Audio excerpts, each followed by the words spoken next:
Greetings and welcome to Legacies of Wavryn, Lore of the Endelment. This will be Chapter 6 of this reading.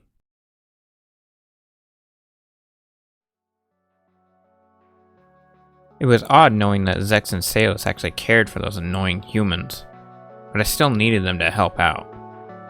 So I waited for my little brother to get back, as I let my twin pull himself together from the loss of his beloved, leaving him alone. Wolf and I took Fox and Jewel to a seafood restaurant in Miami, Florida, just across the street from the beach. Though food wasn't something I really cared for, fast food and seafood stuff made by humans was really good to me somehow.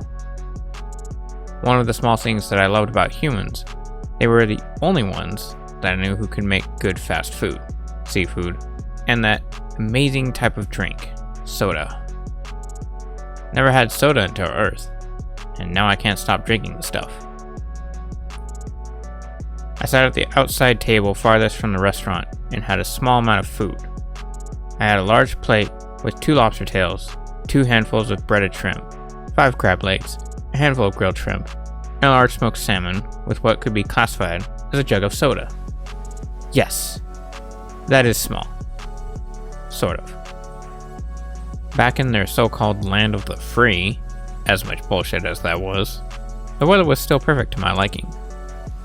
Even though it was still cold and rainy, Wolf and Fox were out on the beach having fun like little kids in their full animal form. It was strange knowing no one went to call something to govern the supposed animals. I didn't know exactly what they were playing, but it apparently involved tackling. Of course, to me, that's nothing new. They were always like that. Well, Fox was like that anyways. Wolf's usually more like me, calm, quiet, and uncaring. However, after a few minutes of Fox hanging around her, Wolf's mood will change dramatically. Fox may be irritating at points, but she does brighten up a day after a while. Jewel was sitting with me under the umbrella table, uncaring about the fact that we were outside, but she was a little confused about the meal I was having. While I watched the two play, I said, "Sorry for your loss, Jewel. I'll drop you off back in that Ed Duro place once I'm finished here." She looked away, depressed, and said, "Nah, that's okay. Besides, I don't have anywhere else to go." I stopped eating and looked over at her as she started to cry a little bit, while she continued, "Amber and I were living together, because both of our parents were killed and there wasn't anyone else that was still around in our families after they went away. She was the only person I could look up to. Now that she's gone, I have no one." She then explained to me what her parents did and how they were killed. Amber's and Jewel's parents used to work in a special laboratory together that was underneath a bakery in Arkansas, in the northern area of Hot Spring Village. It was designed for experimenting on new and unusual things that the humans had no idea even existed. Their parents had worked in this lab their whole lives, so Amber and Jewel had been best friends since they were born, just a year apart from each other. But after their parents died, they went into a foster home that moved to California, where they stayed until they were 18 years of age and found a home of their own in El Dorado. The last thing that Jewel knew, around when she was 5 years old, was that their parents said that they had found a new kind of material that they were experimenting on. Their last experiment was to see if the material could withstand high amounts of pressure, and to see if it could withstand a blast of C4 explosive. When the investigators went in to see what happened to the lab, after the experiment went wrong, they found a journal entry and looked to see what was last posted. It said, "Our latest experiment was extraordinary. The new material we found is so strong that not even the compressor at full power was able to crush it. As bad as that may seem, we're hoping that explosive pressure will work better in order for us to try and use this new material to our liking. Just think of the possibilities." I know I will, as my 3 trusted assistants slowly tried to lower a small block of C4 down to the material and tend to ditto. The investigators found that the rest of the word that the person tried to write down was ripped out, by what was known as a ballpoint pen. No one knew how it happened. The investigators just figured that it was an accident and that it was a premature detonation. All they could recover from the lab was the notes of Jules' father. Everything else was destroyed. After she gave me that story, she placed her arms on the table and laid her head down on them, sobbing and crying over losing those she loved dearly. With that, I thought, that story's a bit strange. It sounds familiar, but the facts were a little different than in the report that I read. The timeline, though, it couldn't be.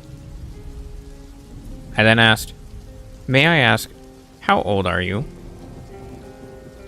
Jules sniffled as she raised her head a little and said, "I just turned 21 last week. I don't suppose I could ask for your age now?" "Me? I'll be 116 in a few months." "You look like you're 20. I continued eating as I said, "I know. Don't ask how I've lived for that long, especially with what I do." She sniffled again as she placed her head back down and said, "Whatever."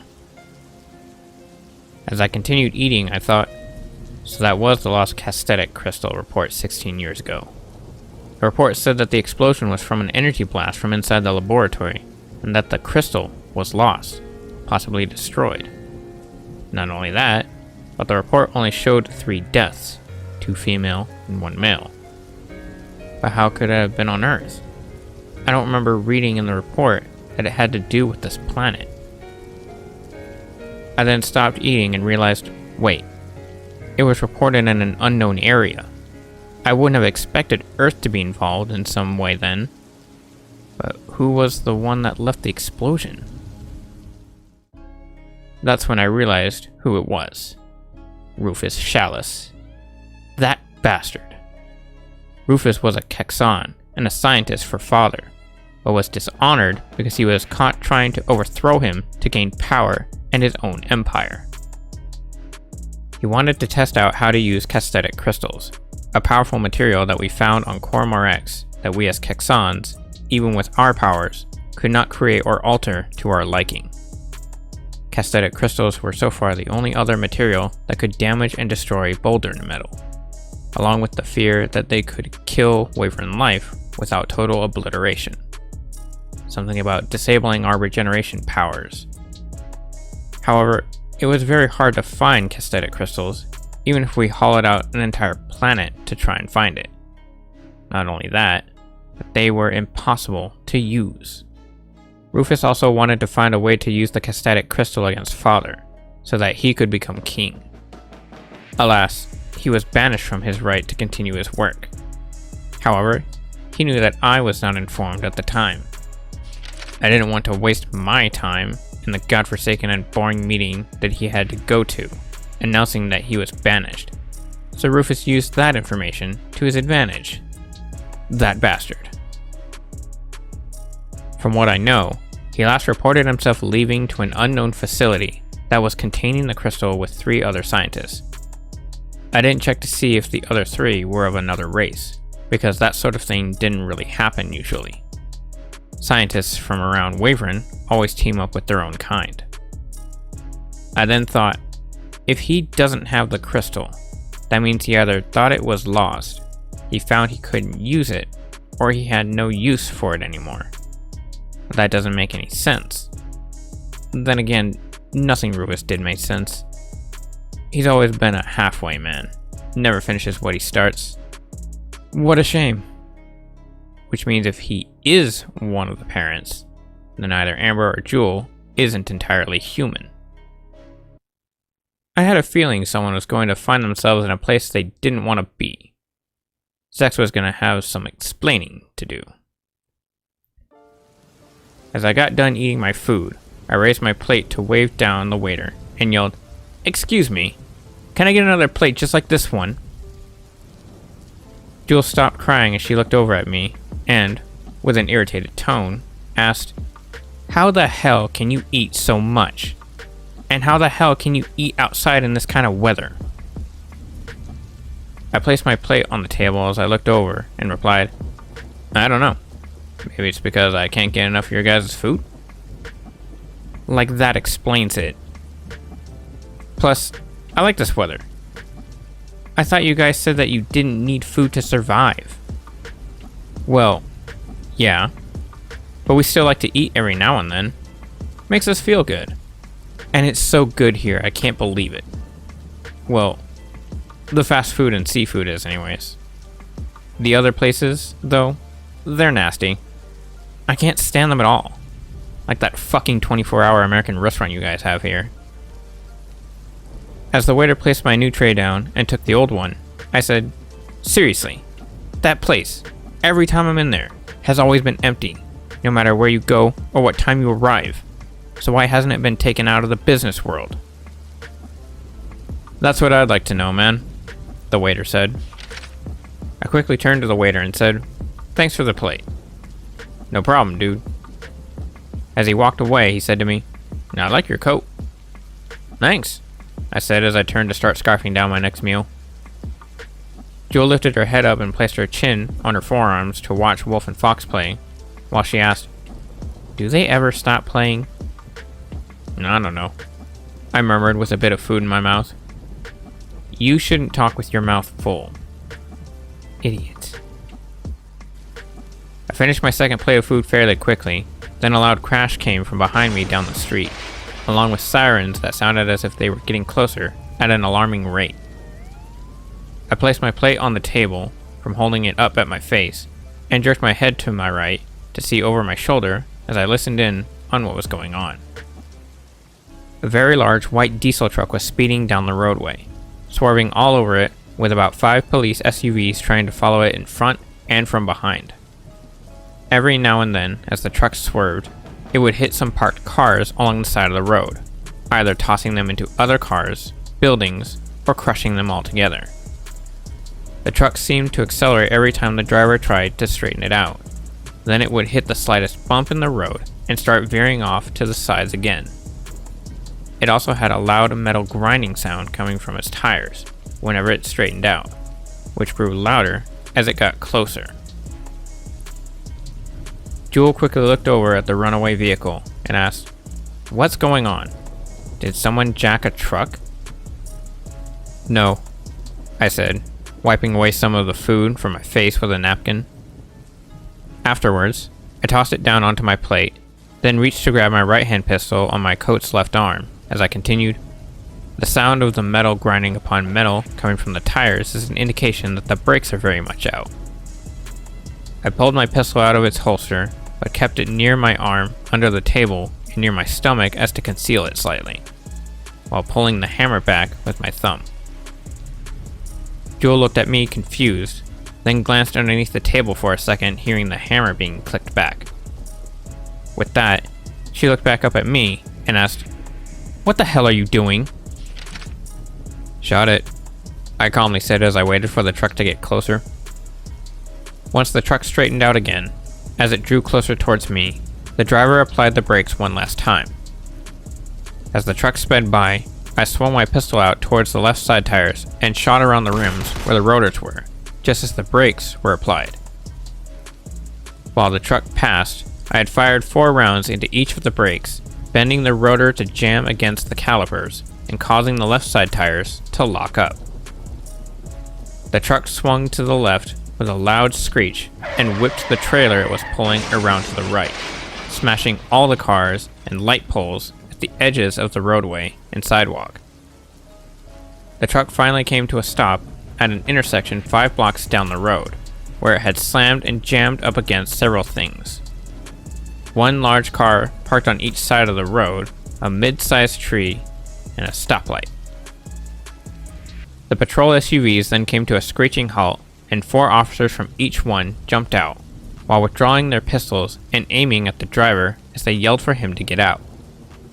Now, even though I did stop the truck and possibly saved tons of lives, or whatnot, the truck did crash 5 blocks away from me, which meant to me, if it's not within 20 feet, it's none of my damn business. Just as I was getting ready to put my pistol back into its holster, Jewel yelled, "What the fuck's wrong with you?" Before I could lock my pistol into its holster, she picked up the plate that I had eaten from and broke it over my head. Shocked at what she did, I dropped my pistol and sat frozen for a bit, while she continued, "What the hell made you shoot that truck for? The cops could have handled it." I turned to her in anger and yelled, "What the hell did you hit me with that plate for? What the hell made you decide to shoot someone?" "I didn't shoot anyone. I told you the brakes were out." Jewel then stood up and yelled, So? I yelled as I stood against her. "So I shot the damn rotors to jam them up against the damn calipers so that the damn truck would stop." That doesn't make any fucking sense. What do you mean it doesn't make any sense? It makes perfect sense. How do you explain what just happened? Things started to calm down with the truck, turning out to only be a slight neglect in maintenance. But things for me just got worse. Not only were Jewel and I bickering with one another like an angry, idiotic couple, two officers that had just inspected the crash started walking over towards us. Probably to talk about either the truck or the argument, which I'm sure they could hear from where they were. The officer on the right looked about 45 years old and was about 6 feet, 2 inches tall, and had his left hand on the handle of his pistol and his right hand hanging down, wearing a state police uniform. He also had, from what it looked like, brand new dress shoes, which were probably just cleaned and polished real well. He was a light tan-skinned person with blonde buzz-cut hair and slightly hairy forearms, along with a light mustache and light brown colored eyes. The officer on the left, who looked about 30 and fairly new, was about 5 feet 6 inches tall, and was taking out a notepad and pen as he walked towards us. He was light-skinned and had dark red hair that was spiked up an inch, with dark blue eyes, and a clean shave. He wore the same uniform that the other officer had, but he had slightly scuffed up dress shoes, like he had been running around in the dirt for a while and never cleaned them. Just as the officers came within 10 feet of us, Jewel yelled, "What the hell is wrong with you people? Don't you have any kind of thinking power in that thing we humans would call a brain? Why does it always come to violence with you?" The blonde officer tried to break up the argument with, "Excuse me." With both Jewel and I ignoring the two officers, I yelled, "How was what I just did anything close to violent? You're such a stupid bitch, you know that?" "Hey," the officer barked, "there's no need for name-calling." "Bitch," she yelled. "Why you just wait till your brother gets back. I'll get him to kick your ass." "Like he'll do anything to help you," I yelled. "Hell, he'll probably side with me once he understands what happened. Both of you shut the hell up," the red-haired officer shouted. Jewel quickly crossed her arms over her chest and jerked herself away from me, while I took a few small steps back from her and kept quiet. After we were silent, I turned towards the officers, who were relieved that the argument was over. However, I glanced down to see that my pistol was still on the ground. Noticing it, I thought, I forgot I dropped that. I knelt down to pick up my pistol, yet both officers quickly pulled out theirs and aimed them at me as the blonde one yelled, "Stop right there, sir!" I grabbed the handle with my right hand. Then the officer said, "Sir, put the gun down and don't move." As I stood up to face the officer, holding my pistol with the barrel aimed down, I said, "Shoot me then, if you think that will solve anything." I then placed the pistol back into its holster and tightly clamped its straps around the handle to hold it, while I said, "But nothing you guys can do will affect me." "Just shoot him," Jewel said. "For the love of God, just shoot him." "Quiet, ma'am," the red-haired officer barked. The blonde one grabbed the microphone on his right shoulder as he kept himself focused on me and said, "This is Sergeant George Callister. I need backup on the west end of Ocean Drive." Wolf and Fox walked to us just as 3 more of the officers started running over, all 3 pulling out their pistols as they ran to help the sergeant. Fox rubbed up against Wolf from underneath her, while Wolf gave a smirk and asked, "What's going on, my lord? You getting arrested?" "Hardly," I said with a smirk still focused on the officers. These pathetic blue-skinned jackasses think that they can boss me around just because they have guns and numbers. She laughed as she looked over at the sergeant and said, You guys are dumbasses. When the other 3 officers joined in and had their pistols aimed at me, the first 2 officers looked over at Wolf, surprised, as the sergeant said, "Rookie, did you just hear that dog talk?" "You won't believe it, Sarge," he said, "but that mutt did just talk." Just then, Fox stepped in front of her friend and gave a vicious growl at the officers as she said, "Better shut your mouth, you hairless and overgrown ape." With that, the ring around her tail went from a light pink to a dark purple, almost black. The rookie quickly turned and pointed his pistol at her as he said, "Back off. I will shoot if you come any closer." "God," Joel said depressingly. "Everything just goes from bad to worse with you guys." I chuckled at that as I stared down the officers, then said, "Tell you what, how about I make you all a deal? Trust me, it'll be fun." I then held up my right hand to them with my middle finger and thumb pressed together and continued, "You can take it or suffer the consequence. Your choice, Sarge." All the officers, except the rookie, glanced over at one another confused, then started to laugh hard at what I had suggested. Afterwards, they calmed down and Sarge said, "What a joke." He then continued to laugh as he placed his pistol back in his holster. The other officers, except the rookie, did the same. Then Sarge said, "All right, man, I'll bite. What is it?" The rookie looked over his left shoulder as he kept his pistol pointed at Fox and said, "Sarge, you're not really serious about this, are you?" "It's okay, rookie. We have him outnumbered. And soon, we'll have him in a brand new pair of blinging steel bracelets and into a freshly cleaned out, barred up home." I laughed, knowing that what he just did was a stupid mistake. Then said, "If you can pull out your taser fast enough and shoot me to keep me from using my pistol just as I snap my fingers, then I'll come quietly with you to the station. However, if by the time I snap my fingers and pull out my pistol and shoot your taser out of your hand, then you will have no choice but to back off till I left this dump. Got it?" The officer laughed again, then said, "Okay." "Sarge!" the rookie panicked. "What are you thinking?" "What?" Joel yelled, turning back towards me. "No way. You don't actually think you can break," I calmly said as I snapped my fingers just as Sarge grabbed his taser. However, he only withdrew it halfway from its holster when things got easy. When I snapped my fingers, I transmitted my energy to force myself into a fast pace in time. It was a technique that only I could use, called Time Breaker. It made time itself slow down to where seconds could seem like hours, and only I, and what I touched, could move at a faster pace that seemed normal to me. It was a great technique, but it can get a little boring after so many hours of waiting for something to happen, so I hardly ever use it. While the officer slowly withdrew his taser, slow to me anyways, I walked over to my table and grabbed my drink to take one last gulp to finish it off. Then, with the glass in my right hand, I walked over to the rookie to stand about 3 feet from his right side.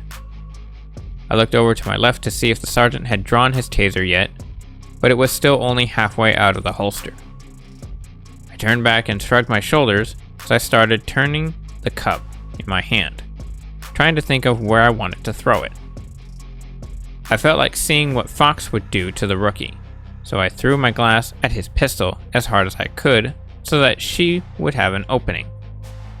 When I let go of the cup, it flew straight towards the pistol, then slowed down right before it came in contact.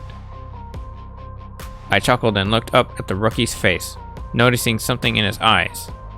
However, I just shrugged my shoulders as to say, "Oh well," because I couldn't figure it out off the top of my head. So there was no need for me to care. As I walked to where I was standing before, I pulled out my right-hand pistol again and fiddled with it for a bit, pretending that I was inspecting it. I glanced at Sarge again, still not having his taser out yet, then continued with my pistol. Even though I was messing with it, I was really thinking about that cop's eyes. When I looked into them, I thought I saw a faint aqua shine coming from them, but I didn't let it bother me.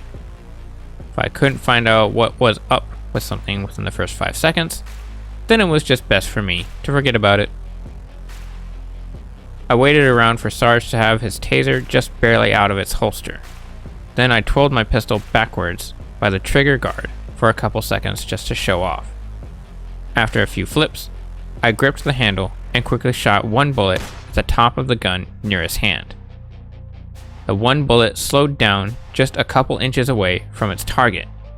Then I twirled my pistol one last time and placed it back into its holster, clamping it in tight. With that, I walked over to his right side, getting my right hand fingers ready for a snap. I watched the officer just to see his reaction as I snapped, forcing time for me back to normal.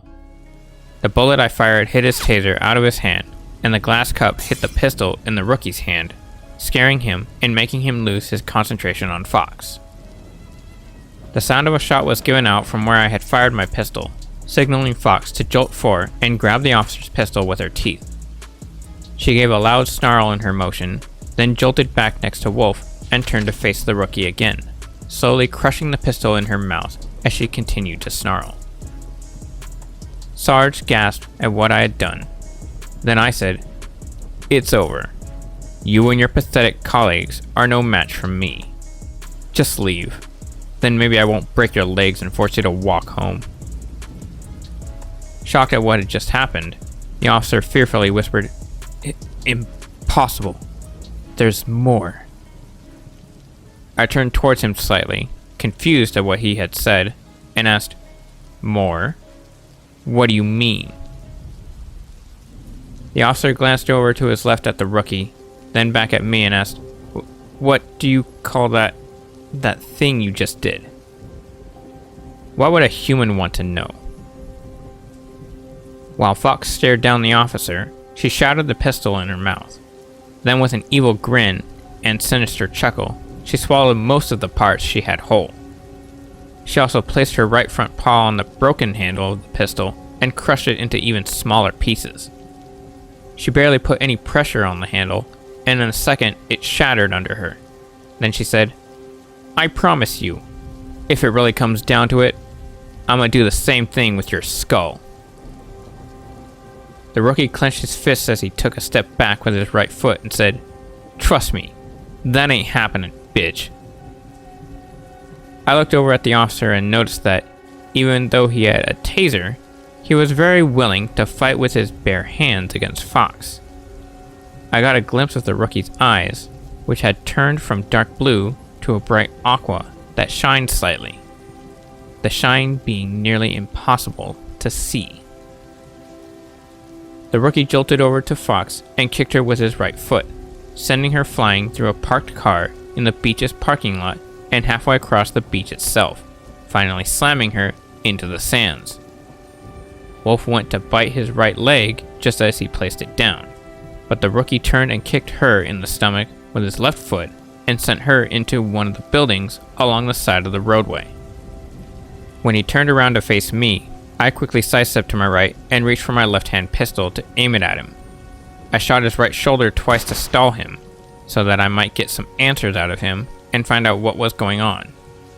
The rookie tried to take a step towards me again, but I fired 2 more bullets near his feet to scare him back. I raised my pistol to aim it at his chest as I said, "I didn't expect any more of us to be here, especially hiding in an environment that requires a large amount of human contact." "What's wrong with humans?" the rookie asked. "Humans are no better nor worse than our own kind." With that, I quickly shot 1 bullet at his left shoulder, then viciously said, "Don't ever compare me to those incompetent beings of life." I noticed that, for a Kexan, his bullet wounds weren't healing at all. It actually got me a little concerned. Something was wrong, and I wanted to know why. The rookie glanced over at where he had kicked Wolf, then he laughed as he looked back at me. I pulled the hammer on my gun back, then he said, "So sorry, my lord.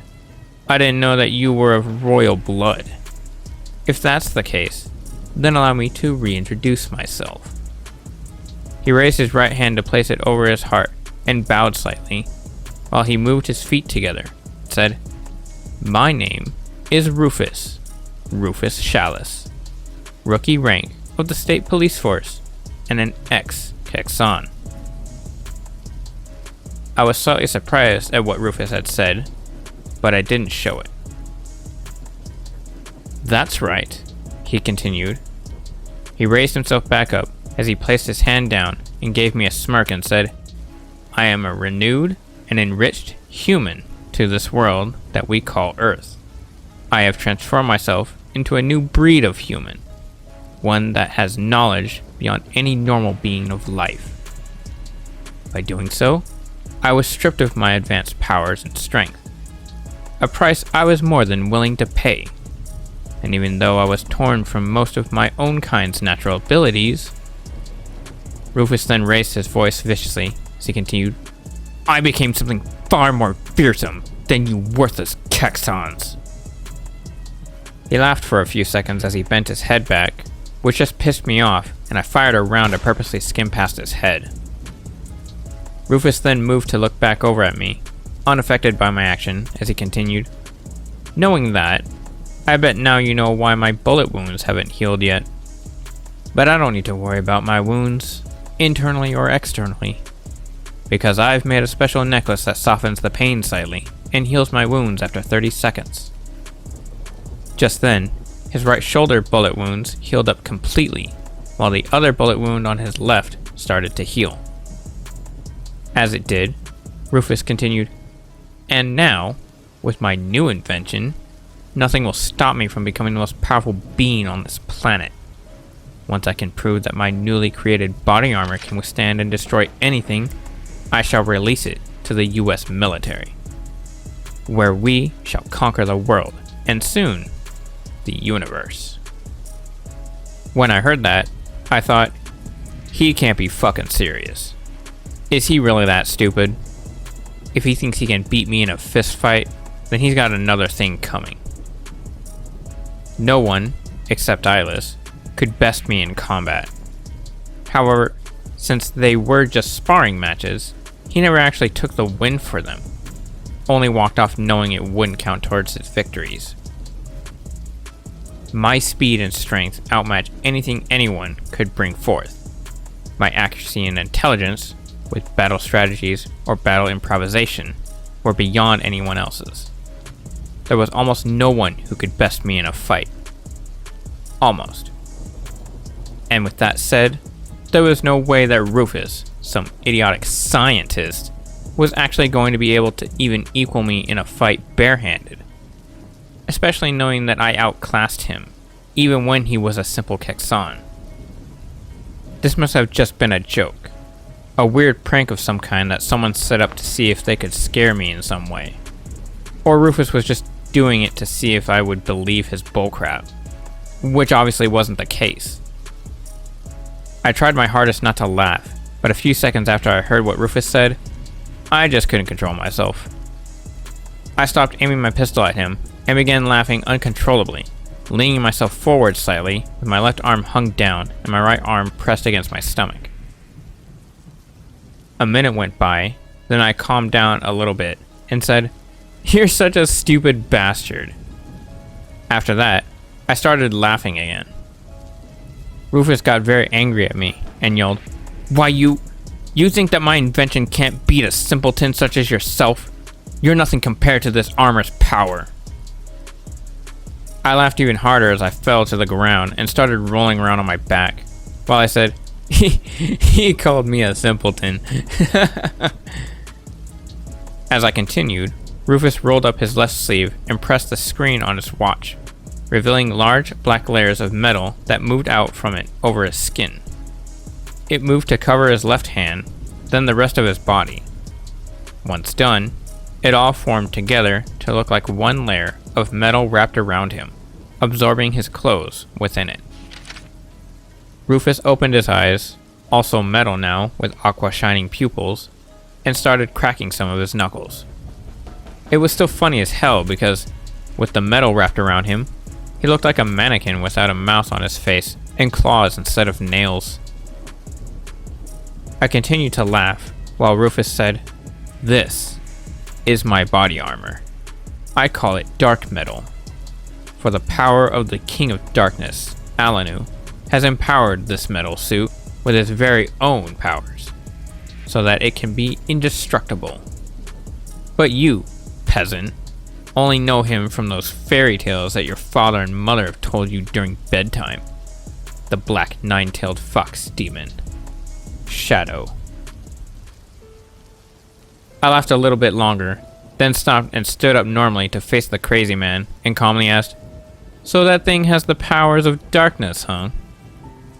I chuckled, still thinking that this was a joke, then said, "Well, let's just see what Shadow has in store for us then. Go ahead. I'll give you a free hit." He laughed at that, then said, "Very well then."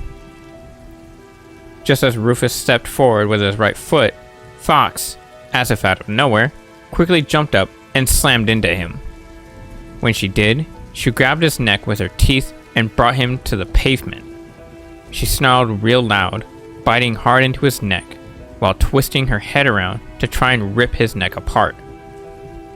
After a while, she stopped trying and realized that what she was doing wasn't working.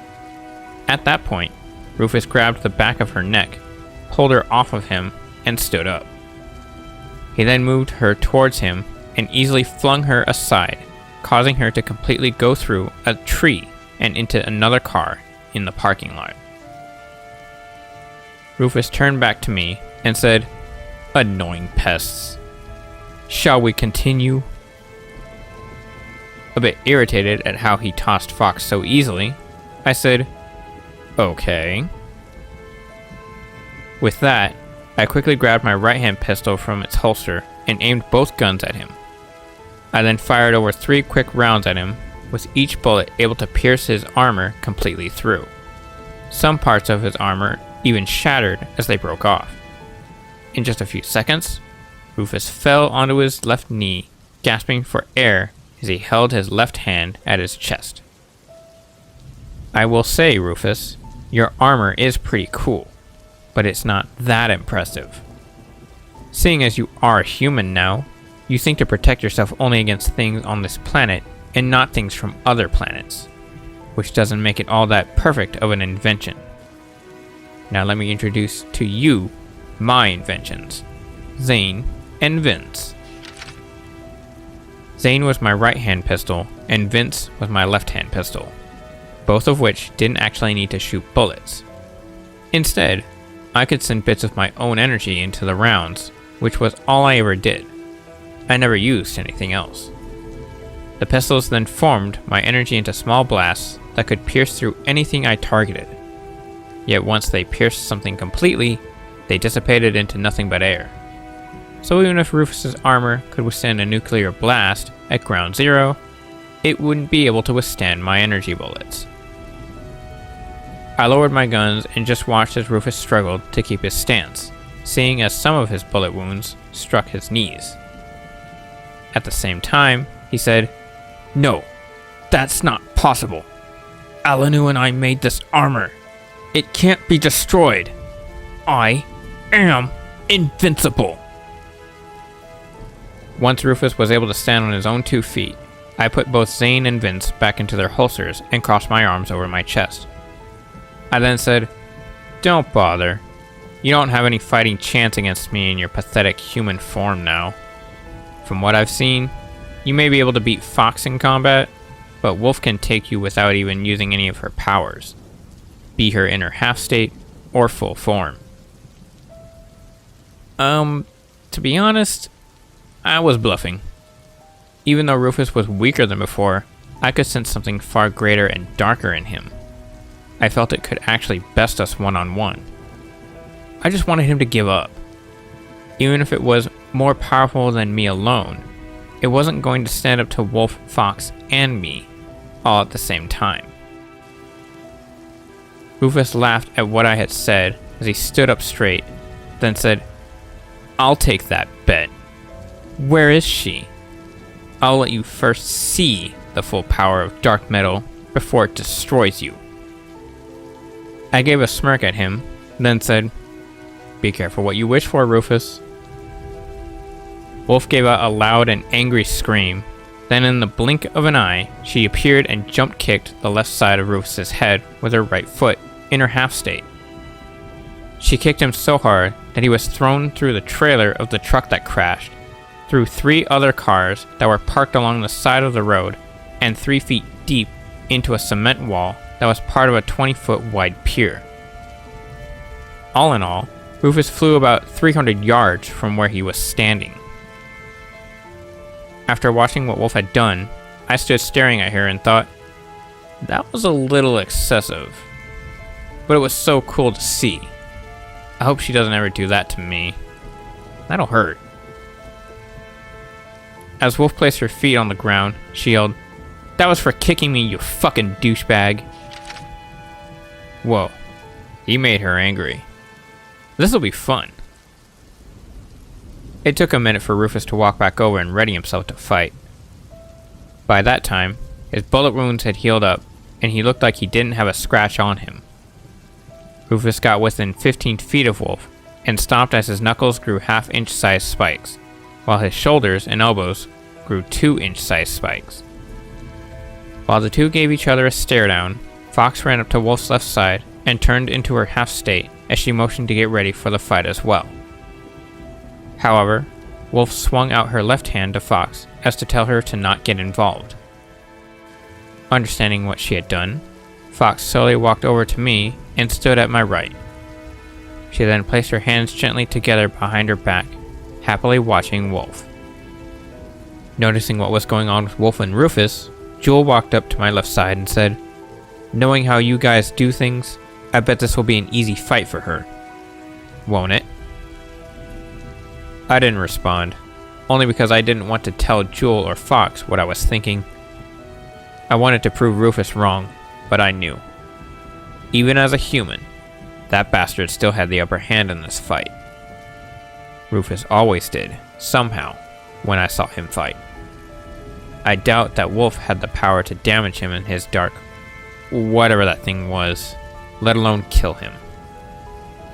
I can be such a jackass sometimes.